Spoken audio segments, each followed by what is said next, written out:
So ఇప్పుడు గాయత్రి గుప్తా అనగానే మనకి కొన్ని సినిమాలు బాగా కనిపిస్తాయి. 'సీత ఆన్ ద రోడ్' ఒకటి, తర్వాత 'ఫిదా' ఒకటి, అలా అలా చెప్పుకుంటూ పోతే కొన్ని క్యారెక్టర్స్ మంచి మంచి క్యారెక్టర్స్ యాహ్! మీరు చేశారు. అండ్ ఇప్పుడు ఈ ఫిల్మ్‌తో రాబోతున్నారు. లైక్ అంటే చాలా రేర్‌గా అప్పుడప్పుడు కనిపిస్తున్నారు ఏంటి స్క్రీన్స్ మీద? నన్ను బేసిక్‌గా కమర్షియల్ ఇండస్ట్రీ నుంచి అయితే బ్యాన్ చేశారండి. ఇదైతే నేను చెప్పగలుగుతా. హ్మ్. అందుకే మీరు పెద్ద సినిమాలో నన్ను మళ్ళీ చూడలేకపోతున్నారు. సో, ఇప్పుడు మేజర్‌లీ మీరెప్పుడు ఇప్పుడు లాస్ట్ టైమ్ 'ప్లాట్' చూసినా గూడా, 'సీత ఆన్ ద రోడ్' చూసినా గూడా, మళ్ళీ ఇప్పుడు 'హైదరాబాద్ నైట్స్' అని ఇంకో సినిమా వస్తుంది. అదైనా ఇప్పుడు ఫస్ట్ టైమ్ ఫిల్మ్ మేకర్స్ వీళ్ళంతా. ఓకే.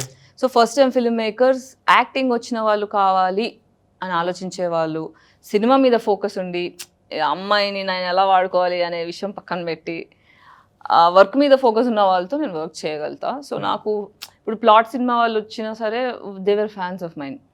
సో, నన్నుగా అర్థం చేసుకొని నాకు ట్రూ ఫ్యాన్స్ ఎవరైతే ఉంటారో I get to work with them. Hmm. అందుకే మీకు అప్పుడప్పుడు కనిపిస్తా. అంటే ఇంకా పెద్ద సినిమాలు ఎందుకు ఎక్స్‌పెక్ట్ చేయకూడదని అంటున్నారు? బ్యాన్ అని చేయకూడదు మీరెలా అనట్లేదు. ఫిక్స్ అయ్యారు? అనుభవిస్తున్నాను కదా! ఇది ఒక్క రోజుది కాదు. నేను ఇండస్ట్రీకి వచ్చి 18 ఏళ్ళు అవును. అవుతుంది. Almost 18 years. 18 ఏళ్లలో నేను ఇప్పుడు నాకున్న ఫేమ్‌కి నేను ఎన్ని సినిమాలు చేయొచ్చు? హ్మ్. నేను ఫేమస్ కాదా? వేరే రాష్ట్రాల్లో నేను లిటిల్‌గా గోవాకెళ్ళినా అక్కడ గుర్తుపడతారు. గుర్తుపడుతున్నా. ఎక్కడెక్కడో అంటే మీరు ఎక్స్‌పెక్ట్ చేయని స్టేట్స్‌లోకెళ్ళినా కూడా నన్ను గుర్తుపట్టిన వాళ్ళున్నారు.